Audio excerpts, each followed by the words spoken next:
Moral persons, truly moral persons, are those who practice the law of justice, love, and charity in its greatest purity. If they question their conscience about their actions, they ask themselves if they have violated this law. If they have done any evil, if they have done all the good they could, they have willingly disregarded any opportunity to be useful. If anyone might have a complaint about them. And finally, if they have done unto others everything they would like to have done unto themselves. They have faith in God, and in God's goodness, justice, and wisdom. They know that nothing happens without God's permission, so they submit to the divine will in everything. They have faith in the future, thus they place spiritual possessions above temporal ones. They know that all the vicissitudes of life, all its sorrows and all its disappointments are trials or expiations, and they accept them without complaining. Persons imbued with the sentiment of charity and love for their neighbor do the good for its own sake, without expecting anything in return, and they repay evil with good, defend the weak against the strong, and always sacrifice their own interests to the interests of justice.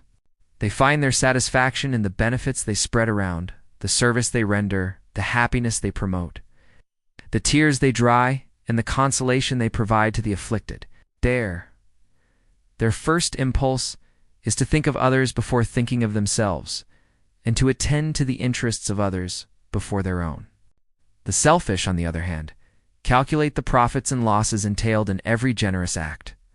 Moral persons are kind, humane, and benevolent toward all regardless of race or creed, because they regard all people as their brothers and sisters.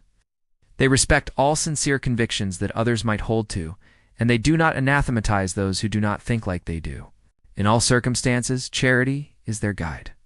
They tell themselves that those who harm others with malevolent words, who hurt others' feelings with their pride and disdain, who do not recoil from the idea of causing suffering or difficulty, however slight, when it could be avoided, fail in their duty of love for their neighbor, and do not deserve the Lord's clemency. They hold no hatred or rancor or desire for vengeance.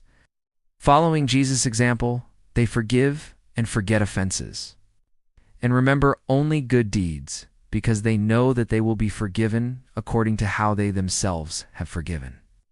They are indulgent toward others' weaknesses, for they know that they themselves need indulgence, and they recall these words of Christ. Let him who is without sin cast the first stone. They never take pleasure in searching for defects in others, or in calling attention to them. If necessity forces them to do so, they always look for the good that might mitigate the evil. They study their own imperfections and strive incessantly to combat them. All their efforts are focused on being able to say to themselves tomorrow that they are better than they were yesterday. They do not seek to exalt their spirit or talents at the expense of others. Instead, they seize every opportunity to point out what is praiseworthy in other people. They do not gloat over their wealth or their personal advantages, for they know that everything that has been given to them can be taken away. They use but do not abuse the possessions that have been accorded to them, for they know that they are a trust for which they will have to render an accounting, and that the worst use of them in regard to themselves would be to use them to satisfy their passions.